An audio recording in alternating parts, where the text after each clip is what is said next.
જહાંગીરપુરા વિસ્તારમાં મુસ્લિમ યુવક પ્રેમિકા સાથે હિન્દુ નામ ધારણ કરી રહેતા સુરત શહેર એસઓજી પોલીસે ધરપકડ કરી હતી। હિન્દુ પ્રેમિકા સાથે રહેવા માટે નામ બદલ્યું હતું। હાલ પોલીસે તેની વધુ પૂછપરછ કરી હતી। નેપાળની વતની હિન્દુ યુવતી સાથે પ્રેમ થયા બાદ લિવ-ઇનમાં રહેવા લાગેલો યુવક પ્રેમિકા સાથે હિન્દુ વિસ્તારમાં રહી શકે તે માટે મુસીબુલ ચેકમાંથી પ્રદીપ ક્ષેત્રપાલ બની રહેવા લાગ્યો હતો। તે માટે નકલી આધાર કાર્ડ પણ બનાવ્યું હતું।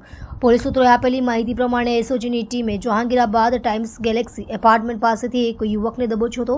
આ શખ્સ પાસે હિન્દુ અને મુસ્લિમ બે નામે આધાર કાર્ડ હોવાનું અને તે શખ્સ હિન્દુ નામે જહાંગીરાબાદ કેનાલ રોડ પર સ્વીકોન વિંગ્સમાં રહેતો હોવાની બાતમી હોય તેને દબોચી લેવાયો હતો। એસઓજી દ્વારા રાંદેરમાં એક તાજેતરમાં એક કેસ દાખલ કરવાનો છે બોગસ ડોક્યુમેન્ટનો।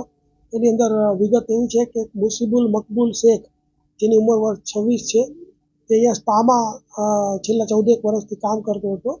તે દરમિયાનમાં એક મુંબઈની જે નેપાળી યુવતી છે એની સાથે એને પ્રેમ થયો અને એ બંનેને લીવ ઇન રિલેશનશીપમાં રહેવું હતું। તો એના માટે ભાડેથી મકાન શોધતો હતો। તો મુસ્લિમ હોવાને કારણે એને ભાડેથી મકાન લેવામાં ખૂબ તકલીફ પડી રહી હતી। એટલા માટે એણે એક બીજું બોગસ આધાર કાર્ડ તૈયાર કરી પ્રદીપ સુજોય ક્ષેત્રપાળ નામના વ્યક્તિનું, અને બંને જે ભારતીય પુરાવાઓ છે એની સાથે રહેતો હતો અને એની પાસેથી એક એનું જે મૂળ નામ છે મુસીબુલ મકબૂલ શેખ એના નામનું એક પાન કાર્ડ પણ મળી આવ્યું છે। એટલે કે આ ત્રણેય વસ્તુ કબજે કરી અને બોગસ ડોક્યુમેન્ટનો ગુનો રજીસ્ટર કરીને એસઓજીએ કાયદેસરની કાર્યવાહી કરેલ છે।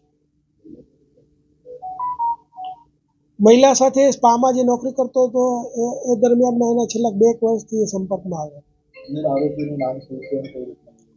મૂળ આરોપીનું નામ જે છે પ્રદીપ મુસીબુલ મકબૂલ શેખ, અને જે નેપાળી યુવતી છે એનું જે નામ છે એ